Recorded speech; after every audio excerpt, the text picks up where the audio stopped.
Welcome, everyone, and thanks for viewing. This is a recording of a presentation we hosted last evening on November 28th, entitled Teaching the Great War Through Compelling Themes in Media. I'm Carolyn Jacobs with WGBH Education, and this event is sponsored by WGBH, which is Boston's PBS station, and PBS Learning Media. WGBH is a major producer of content for public media stations across the country, and a few of our brands which you might be familiar with are American Experience, Frontline, Nova, Masterpiece, and many programs for children, including Curious George and Peep in the Big Wide World. In the Education Department, we produce digital resources for K-12 across the curriculum, and we publish these resources on the free website PBS Learning Media, which many of you might be already familiar with. Our featured presenter is Jeanne Hamacher, a very recently retired high school social studies teacher who passionately studies World War I issues such as propaganda, African American involvement, and the World War I connection to sports teams. Okay, I want to be on this slide with the presenters. Yeah, here we go. Jeanne serves as the chair of the Illinois World War I Centennial Committee and is also a teacher fellow, class of 2014, with the National World War I Museum and Memorial in Kansas City, Missouri. Jeanne served as a teacher reviewer for the Great War American Experience collection of resources on PBS Learning Media. And Jeanne and I just got back from the National Social Studies Conference in San Francisco just before Thanksgiving, where we did a similar presentation to what we're doing virtually this evening.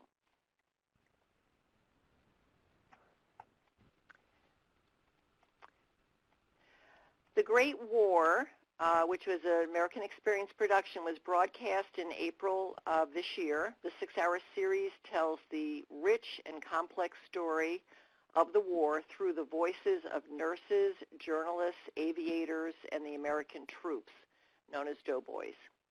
The themes that the series touches on are the role of largely forgotten groups, such as African Americans, suffragists, and Native American code talkers, and also the theme of propaganda and the brilliant PR operative George Creel, and the theme of patriotism and how it led to one of the most oppressive crackdowns on civil liberties at home in our history. We're going to watch a minute or so of the 3.5-minute prologue to this series, which is available for streaming on the Amex, on the American Experience website. So I'm going to play about a minute of the clip and then come back on.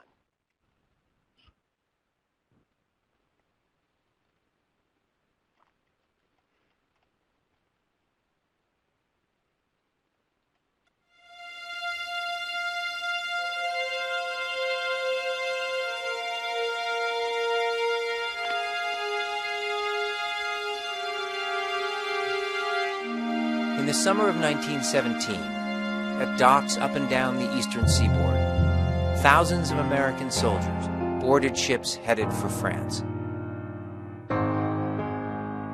They were the vanguard of a new American army, about to enter the Great War. It's a watershed in American history. The United States goes from being the country on the other side of the ocean to being the preeminent world power. For President Woodrow Wilson, the war was a crusade to make the world safe for democracy, a chance to transform the international order in America's image. Woodrow Wilson himself said it was of this that we dreamed at our birth, that this was the role for which we were destined, leading the way for the world to a new order of peace. This is the birth of the ongoing debate over how involved America should be in the world.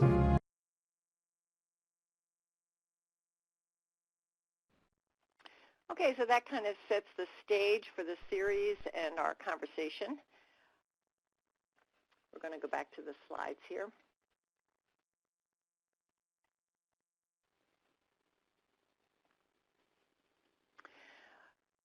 In the education department here at GBH, we drew from the broadcast and produced and published on PBS Learning Media a collection of 9 digital resources.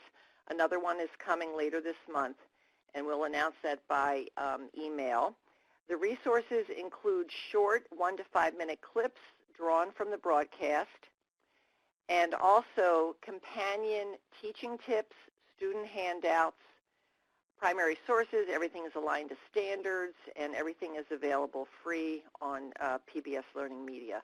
And I'll be speaking more about that a little bit later in the presentation. Jeanne is going to take over the mic now and lead the discussion of teaching the Great War through the topics of African Americans, specifically the Harlem Hellfighters, what was happening on the home front, propaganda, and George Creel, and Alice Paul, the suffragist. But first, actually, we're not going to do, we're going to turn the mic over to Jeanne right now. So Jeanne, go ahead. Thanks, Carolyn. So I want to actually focus on why it's important to actually study the First World War in a U.S. history class, especially when you're only given about 2 or 3 class periods to do so. Some people are gifted with having several weeks to do this, some a semester course, but for the vast majority of high school, particularly teachers, you have 2 or 3 days and then it's on to something else. When I introduce myself as a chair for the Illinois World War I Centennial Committee, I get a blank stare or a, wow, that's nice. And then sometimes, typically, I hear, well, you know, I never learned about World War I. Well, as teachers, we know that's not true. We did teach World War I. But the problem is it falls between the 2 biggies, the Civil War that we spent a lot of time on, and then World War II. Again, a lot of time spent on those. But we should not gloss over World War I. Many of the problems we are facing in our nation can be traced back to the Great War. Racism, immigration, free speech, nationalism, etc. Since 1918, we can trace the roots of most of the international conflicts we've been involved in to World War I. Think about it. Without the Great War, there'd be no World War II, no Korean conflict, no Vietnam War, no Cold War. What about our involvement in continuing conflicts in the Middle East or the Israeli-Palestinian conflicts? So it is important that we do teach the First World War. But with a curriculum that is so full, how do you justify a time on a war that we were involved in for 20 months and only fighting 7 or 8 of those months? So our key here is that we help you find the most bang for your buck, so to speak. So typically, in a U.S. history course, day 1 is a review of the main 4 causes of the war. Probably we'll talk about the assassination of the Archduke. Then you might get to 1915 real quick just to point out that the Lusitania did not bring the U.S. into the war. And then you jump to 1917 and the unrestricted submarine warfare. You might talk about what's going on in Russia very briefly. And then, of course, the Zimmerman telegram. You may actually take a few minutes and actually study the telegram. And then, of course, the April 6th declaration of war by the United States. And then day 1 is done. If you are in the very short version, your next day is ending the war. Now you're in 1918. It's Armistice Day. And then you talk about the 14 points. So that's pretty much what you spend a great deal of your time on. And then the Treaty of Versailles and often the ratification controversy in the Senate. And then you're done. And it's time to move on then to, of course, the interwar years, the Roaring '20s and the Great Depression. However, if you get that 3rd day, and so in the middle, what do you do with that day? What is it that you want to talk about? My goal is with that short day, that you find a story or a lesson that is so interesting that students might actually talk to their family about something they learned in school that day, and perhaps someone may have a memory that they can draw back on and go, you know, I think my great-grandpa might have fought in that war, or my great-grandma, I think, might have been in the Red Cross. Or maybe she was a donut dolly. And maybe those will trigger, and that's what we want, because we want the idea of education to continue beyond just your classroom. Now, speaking of that, that kind of brings us the idea that all history is local. You know, we're in the midst of the commemoration of the Centennial of the First World War. It's important to remember that it was the citizen soldier who fought in World War I. On April 6th, when we declared war in 1917, the U.S. Army, its professional army, had about 200,000 men, of whom 80,000 came from National Guard units. Thus, we had to rely on conscription, taking men from all walks of life. And as you know, by the time we were at full force, we have 4 million men in uniform. The U.S. World War I Centennial Commission was established by an act of Congress in 2013. They set a mission that each state recognize and commemorate its contribution to the war effort. Each state is asked to educate its citizens about the causes, courses, and consequences of war, to honor the heroism and sacrifices of those who served, and to commemorate through public programs and memorials Americans' involvement in the First World War. Now, if you're unsure how your state contributed to the war efforts, you could look at your state's website on the U.S. World War I Centennial website, or you can contact your state's historical society. For instance, now, since I'm an Illinois person, I would look at the World War I Centennial website and find Illinois, and I would see that its contributions are listed right there on the page in an overview, how they contributed to the armed forces, financially through the Liberty Bonds, to farming contributions. Other states, such as Minnesota, has developed curriculum for their teachers. I'm sure that many of you are in states that require you to teach state history. Think about it. Perhaps this year you can tweak it a little bit and talk about your state's role in World War I to help meet that mandate. And if we want students to bring those stories home, we need to localize those lessons as much as possible. So I'm going to show you some clips from the PBS Great War. And some of these are actually through the PBS Learning Media site, which then will have lessons that go with it, or they will come through from the Great War American Experience site, no lessons then. But you can use these clips, and then I'll show you how I would localize them and give you some ideas to help you localize them as well. So we are going to start with our first one, and about African Americans in World War I. Now this clip is about 5 minutes long. I'm going to show you 1 minute of this clip about the Harlem Hellfighters. And then I will talk more about the famous 369th and how I will bring that to local students in Illinois.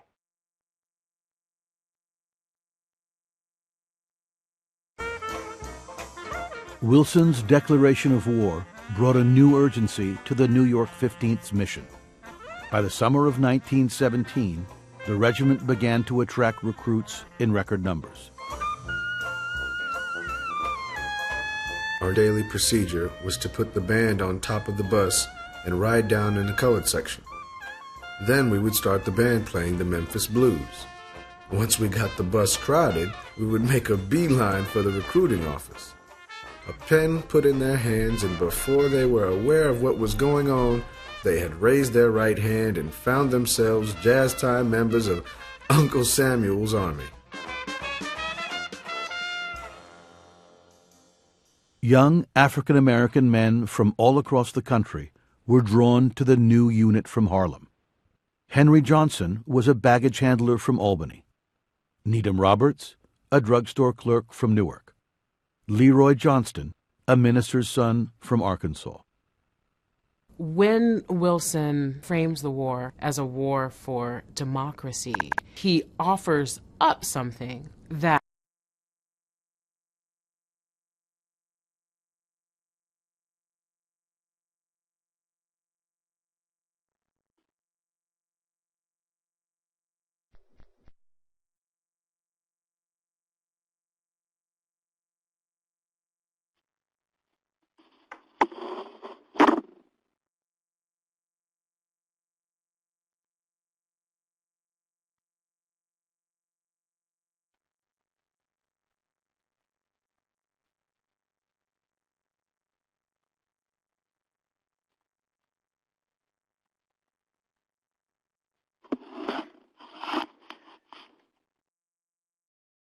Much more on the Harlem Hellfighters to see. You can catch, there's two clips. There's one that is in the PBS Learning Media site, as well as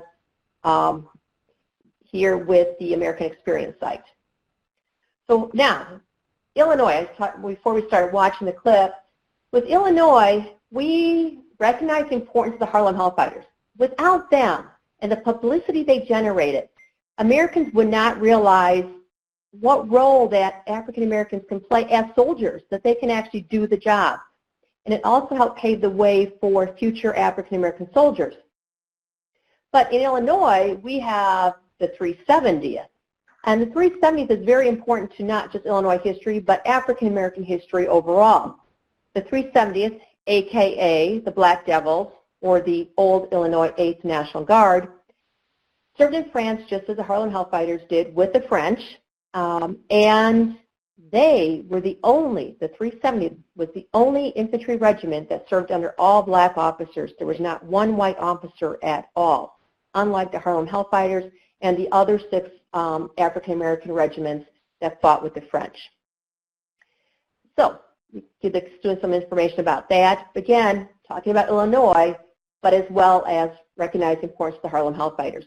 The other thing I would do is I would show the Victory Monument here in Chicago. And what we have here is students could investigate this, they could study this, they could look at even the importance of the Brownsville area in Chicago. That neighborhood is very important to African American history and has a great theme with the Great Migration that is taking place at this time as well. What I always like to point out to students is look at our doughboy here. What's wrong with this? Because there's something wrong with our doughboy statue, and hopefully the students will recognize the fact that he's wearing the wrong helmet. He should be wearing a French Adrian helmet because, as we know, all combat troops that were African American fought only with the French. So I point that out. And the other point I would add right in here real quickly is the fact that the Harlem the Chicago Daily Defender newspaper was really important in helping get this monument started, as well as, again, an important part of African American history. So you could actually maybe involve your journalism teacher to see if he or she would be willing to work with you and do something tied to the Chicago Daily Defender and see what they have. Now, what if you're not from Illinois? Still, what can you do regarding localizing the role of the African Americans? Well, my suggestion is you get the rosters from the 92nd and 93rd divisions, because those were the combat divisions for the African Americans. And see if you have names of African Americans from your community, or at least from your state. And remember, just because they were from the Illinois 8th National Guard doesn't mean they were from Illinois. They just served through the Illinois 8th National Guard. And by the way, Illinoisans could have been fighting with the 369th as well. So that you want to make sure that you really get all aspects of it. Might I also, for those people from Texas, about a year ago, I was meeting with some folks from their Centennial committee and found out that they were working on an African American project as part of their Centennial for World War I. So you might want to look into that, just a heads up on that. And also, can I point out, be sure you look at 1919 and see how we want to look at what it was like for African Americans to come back home from the war. And I know in Chicago, we studied the Chicago race riot, and there were many race riots throughout the country. Even what happened to some soldiers who performed well in the war and what was their life like afterwards, such as Henry Johnson, who we know goes on to receive his Medal of Honor in 2015. And what was his life like when he came back? So do that whole complete picture for our students. Now we're going to move on to the most commonly used unit of all time. It's propaganda. And what I'd like to do is show you the little clip here about George Creel, because as you'll see from this clip, this is the first time in American history that the government is actually sponsoring propaganda. So we're going to watch the George Creel clip here, and then we'll come back and talk about it on the other side. George Creel was a master of public relations. Creel was the head of something called the Committee on Public Information, which basically was a propaganda organization in World War I. Creel started off as a journalist in Missouri. He actually worked with Woodrow Wilson on his 1916 campaign based on the slogan, "He kept us out of war." We had actually spent 3 years staying out of the war.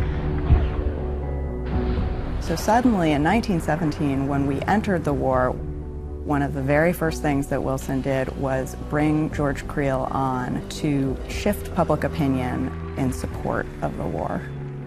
He had to convince the American people that this was a war worth fighting and that this was America's war. That's a hard thing to communicate.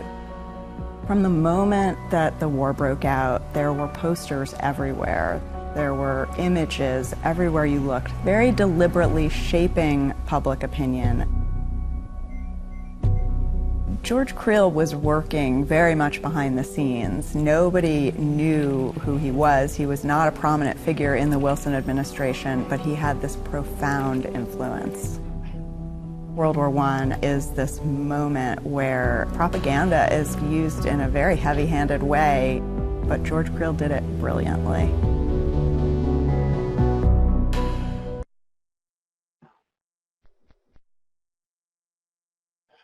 Okay, so as you can see, this actual clip could be used maybe in a government class, when they're talking about bias, they're talking about media, or how about in a business ed class when they're talking about marketing. So propaganda is not just something that is just for a U.S. history class. But since we're going to talk about one of the most famous things that we do is talk about the posters.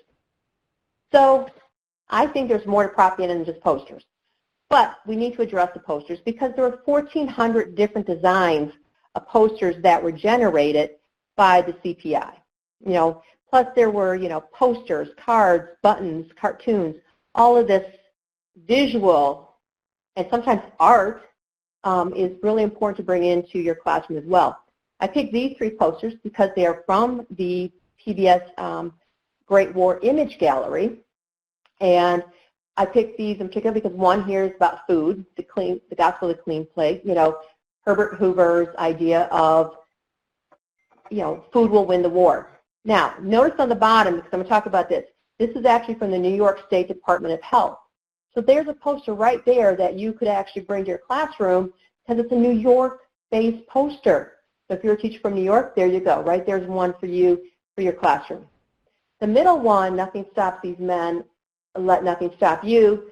I picked that one because, number one, I just think it's beautiful artwork. They can talk about art behind it. Oh, wait, maybe involve your art department in some of this. Because there is so much art that's out there in World War I, from trench art to the posters, to the buttons.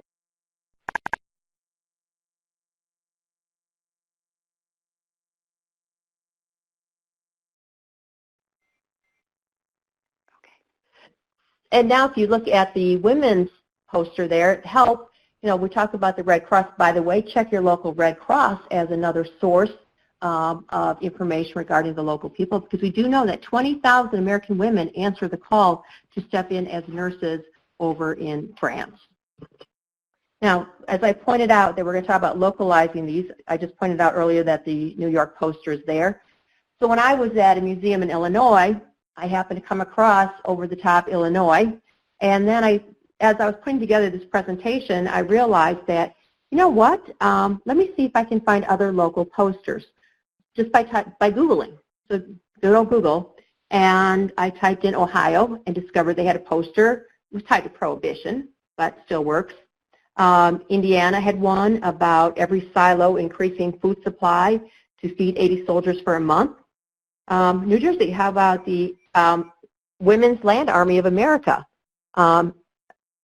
You've got New York. This is one of my favorites because it's Help Him, which is a horse, to help us.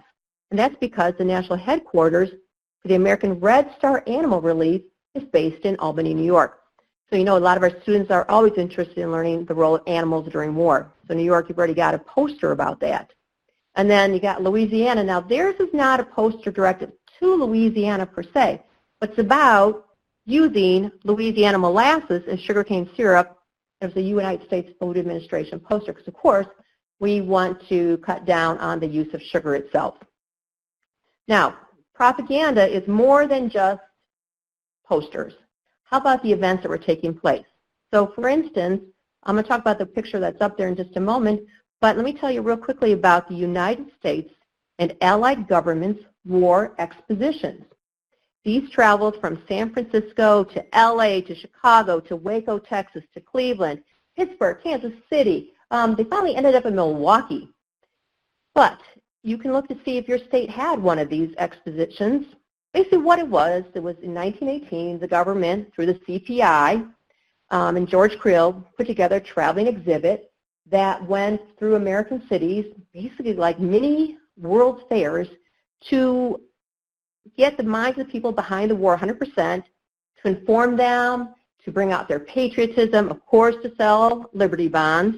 And it really was like Chicago billed it as a second World's Fair. They've had trench warfare demonstrations. They had new technologies, medical treatments. They had between 2,000 and 5,000, as they called them, trophies on view. And these came from Britain, Belgium, France, Italy, and Canada. So we could see what was going on with the Allied participation in the war. Now, of course, don't forget Hollywood had to be involved, and they were choreographing these battles. These war expositions even continued after the war ended because there was such great response at the Cleveland exposition in late November of 1918, that they continued, the government said, well, why not continue? It's good for morale, and you know what else? It can sell a few victory bonds, perhaps. So they went on to Kansas City in December. They finally closed the exposition in March in 1918 in Milwaukee. And by that point in time, the government has estimates that about 8 million spectators had viewed these expositions. By the way, Chicago liked to claim that they had 2 million at their exposition, probably because it helped the fact that the Indiana and Wisconsin train lines ended there at Union Station in Chicago, and you stepped off the train and there was the exposition. Now, after the war in 1919, they switched to the the Flying Circus Tour. So as you can see, there's the poster for that, and this goes on for several months. There were about 38 states that had this flying circus go through it. They had German aircraft and captured planes from Germany, and then American and British and French, and they had British and French pilots here actually flying in these air shows. And part of it was to show the American public how well their money had been spent on these planes. They would be dropping, of course, propaganda leaflets about spending money on a victory bond. You know, the war's been won, so now we still have to pay for it. And if you gave enough of your money, you could actually ride in one of those planes. So basically, we have these different events that are appearing throughout the country. And there was an East Coast, a West Coast, and a Midwest version of these tours. And you can find that easily on the U.S. Bulletin, United States Bulletin, official bulletin site. If you just Google that. And again, that's called the United States and Allied War Governments Expositions. And that will take, oh, and by the way, we didn't show the clip, but under the PBS Learning Media, there's a great 4-Minute Man clip. So it's called Wartime Propaganda. It's really all about the 4-Minute Men. And you know what? Ironically, it runs about 4 minutes in length. So just to add that into the mix. And again, you can also have your students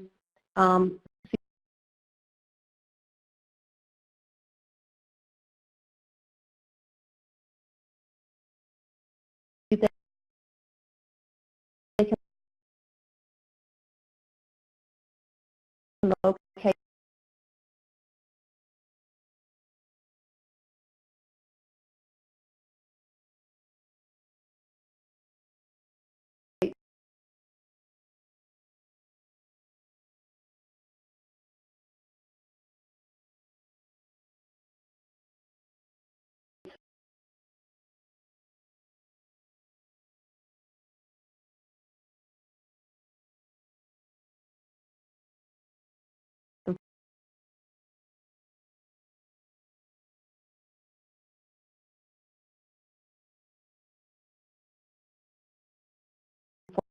Minutemen speeches probably through your state archives, or your even your libraries could help you out with that.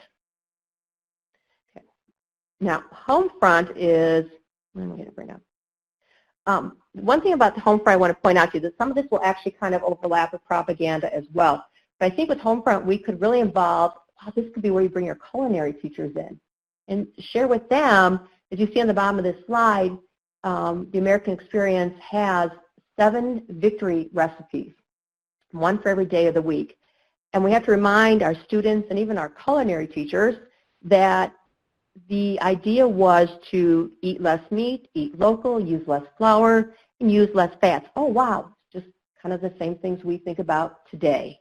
Vegetarian diet, vegetarian diets can trace the roots back to World War I.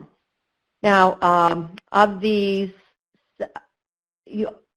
there's 70 recipes, and I think I want to give you a couple of my favorites. So we have the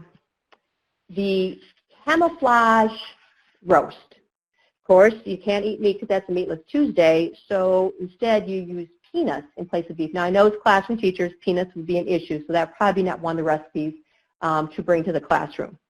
But you could do the mock sausage for Porkless Saturday.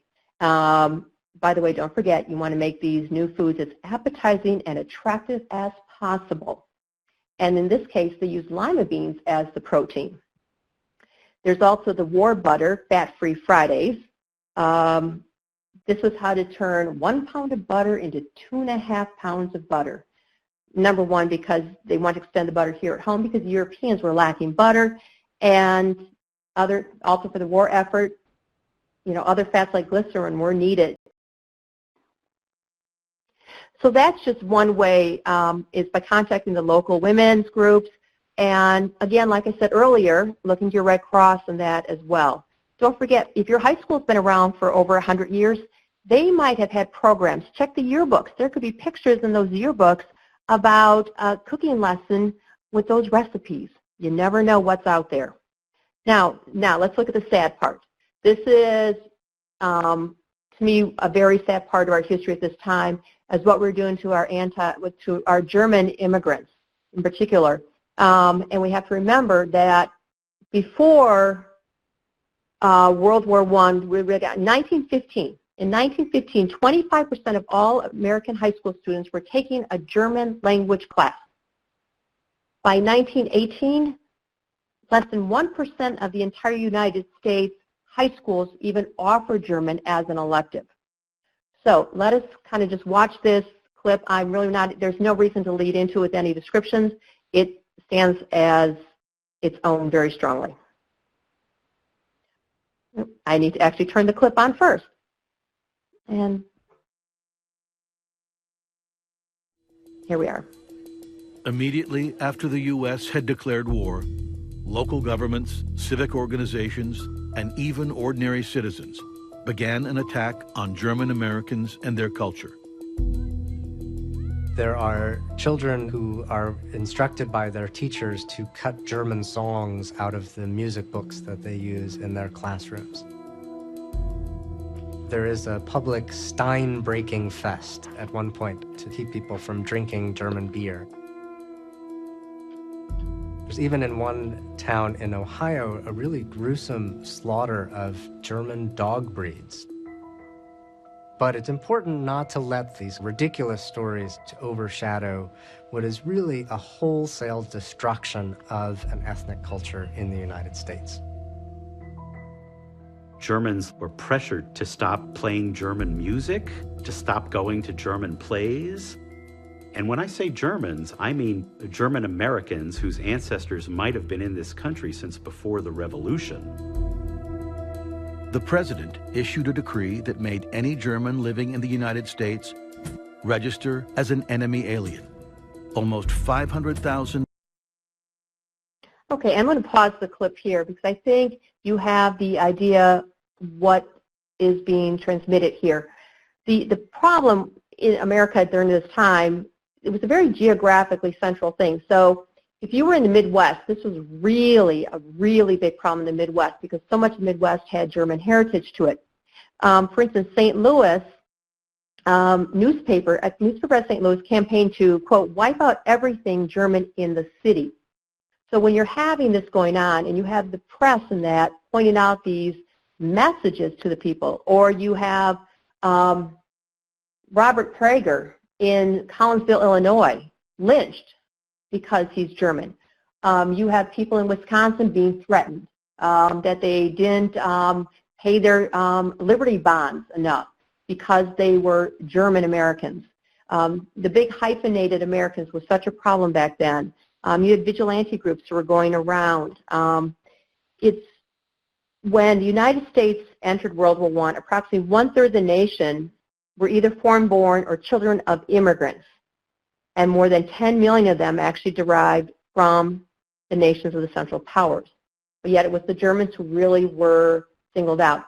And so you can look to, especially if you're in a Midwestern state, look to see in your major newspapers, or even small-town newspapers, and see in the archives if there is any anti-German hysteria that was taking place in your community. There could also have been some anti-Irish, particularly on the East Coast as well. But really we focus on the anti-German in particular. And as they point out, you know, German names are changed. Names of towns are being changed afterwards. So I think we want to keep this also in mind about the fact that a culture was basically lost during this time period. And one topic we're going to move on to now is, of course, Alice Paul and the suffragettes. Alice Paul was probably one of the most unique suffragettes, and she, you know, we always talk about Susan B. Anthony, and we forget about Alice Paul really being on the front line there. And so be sure that you really include her, but also look at how your community responded to women's rights to vote. So watch this and think about how you could localize this, and then when we come back, I'll give you a really quick, easy way to localize it for yourselves.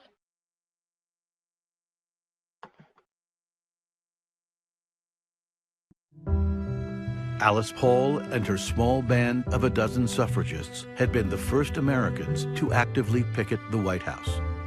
When war was declared in April, most mainstream suffrage groups suspended their efforts. Not Alice Paul. If the lack of democracy at home weakens the fight for democracy 3,000 miles away, she declared, the responsibility is with the government and not with the women of America. Alice Paul is deeply critical of Wilson. She turns his language back on him and says, we are going to continue pushing for the vote through the war. At first, Wilson sort of ignored them, condescended to them, had hot chocolate sent out from the White House kitchen to keep them warm on winter days. But it became increasingly embarrassing that these protests were happening. And over time, Wilson wanted the protesters gone. The president came to see the defiant women outside his window as a threat to the war effort and conspired with the Washington police to crack down on them.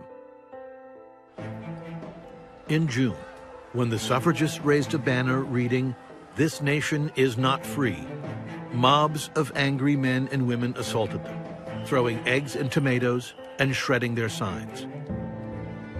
Police and Secret Service men on the scene did nothing to stop the violence, intervening only to arrest the women for obstructing traffic and loud and boisterous talking. On October 20th, Paul herself was arrested and sentenced to 7 months in a Virginia prison. Okay, I'm going to pause it there and come back. This continues on. It does talk about Alice Paul and her jail time. I think this would be a great one to use, maybe even in when you're talking about the civil rights movement and when you had your freedom marchers and that going to jail, taking, not getting out on bail. And you see that, and I think you can see those roots here in this movement. And so talk about the what happened in January here in 2017 after the inauguration with the women's movement. But you can go ahead, so I told you to kind of think about what you could do with this. Here, I found a map that was from 1919, and it shows what the voting policies generally were within each of the states. You notice the western states had full voting rights. But what does that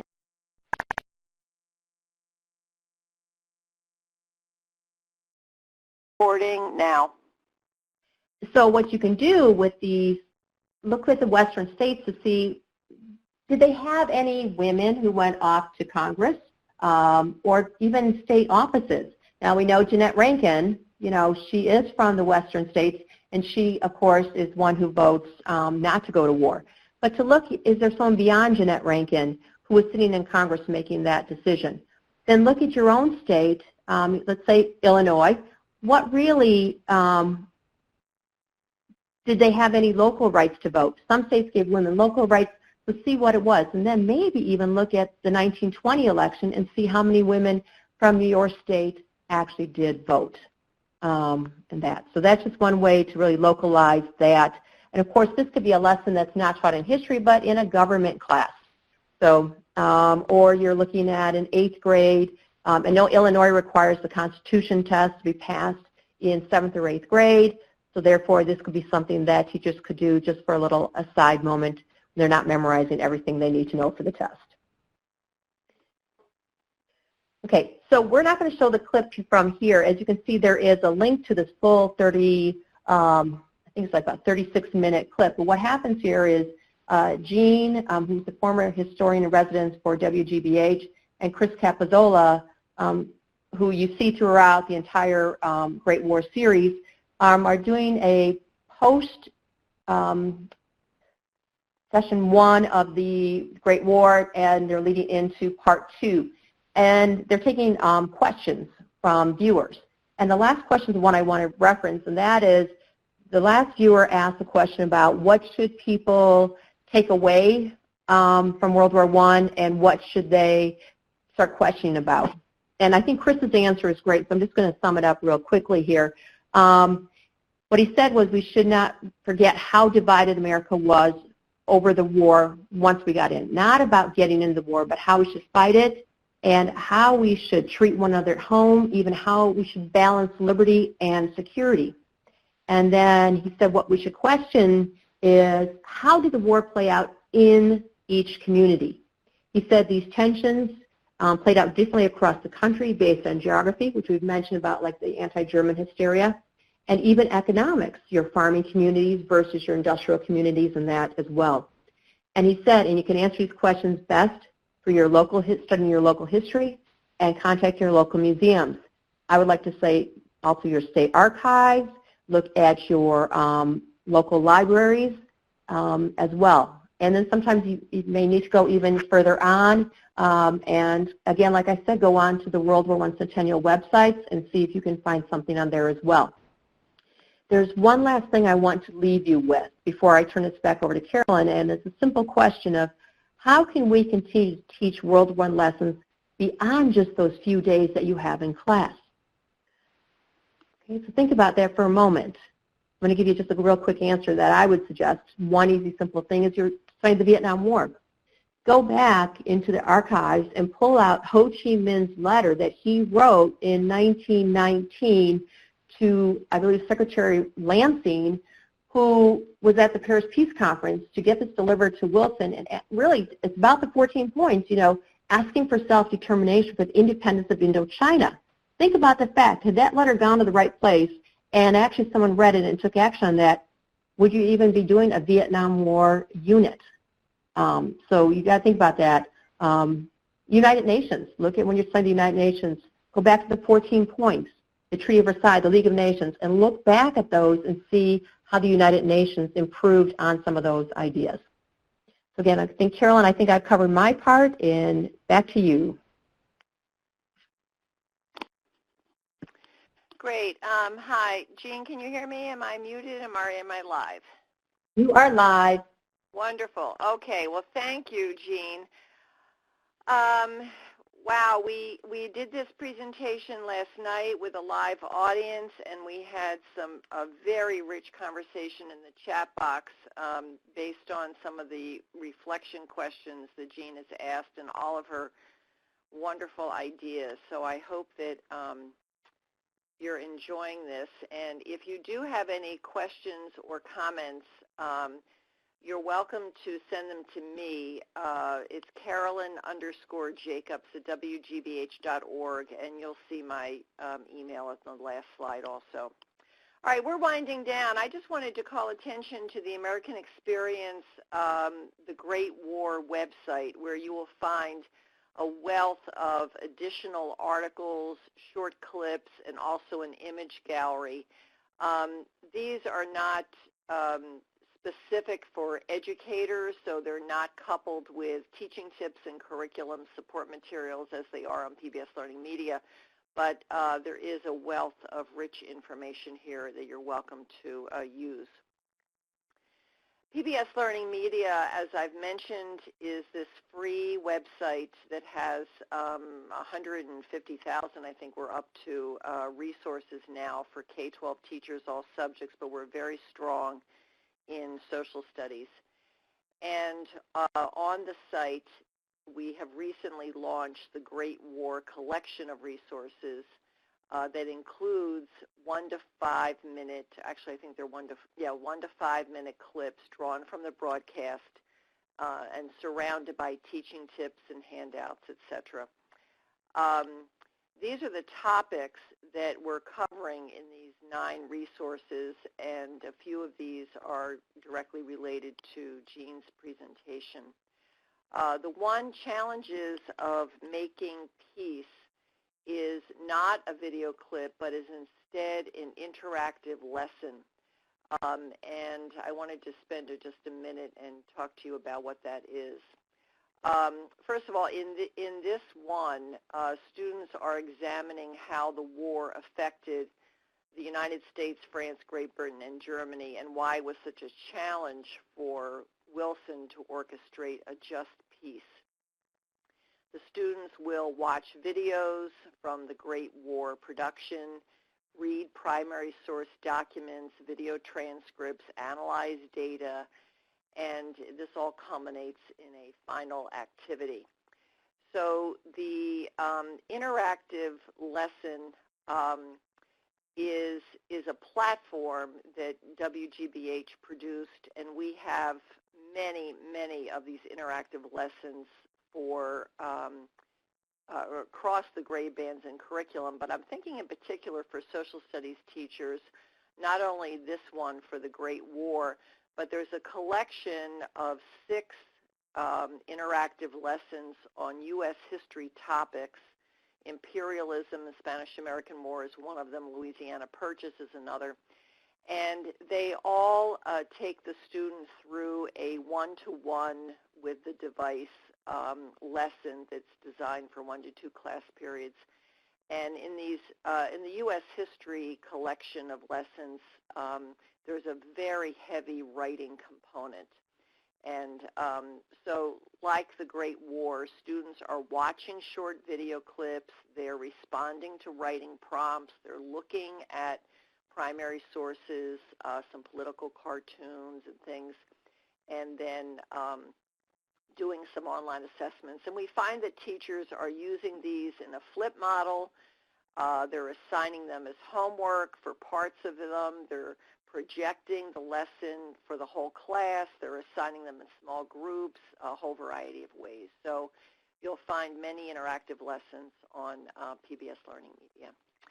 So in addition to the Great War, I wanted to just call attention to some of the other very rich content on the site of interest to social studies teachers. There's a collection of, again, short clips and support materials drawn from the American Experience production of The Pilgrims. Lots of frontline content. Teaching the Constitution, which was a series narrated by Peter Sagal from Wait, Wait, Don't Tell Me, and Freedom Riders. So just a couple of other examples. And then very recently, I guess just within the past month, we've published a collection on news and media literacy, and we've gotten very, very good feedback from that. We've compiled lesson plans and video clips. Some of them are coming from PBS NewsHour, some from, all of a sudden I'm drawing a blank, Common Sense Media.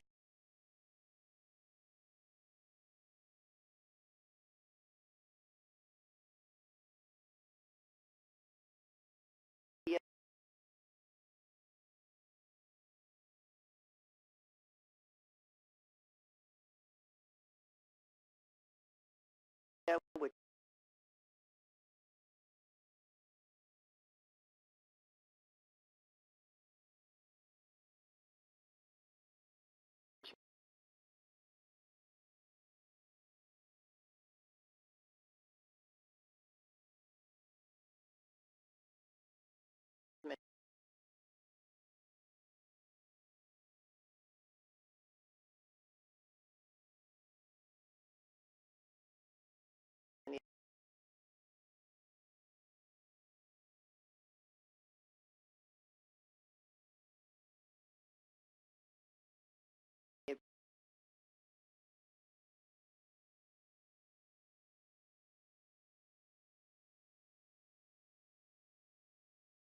you might be familiar with.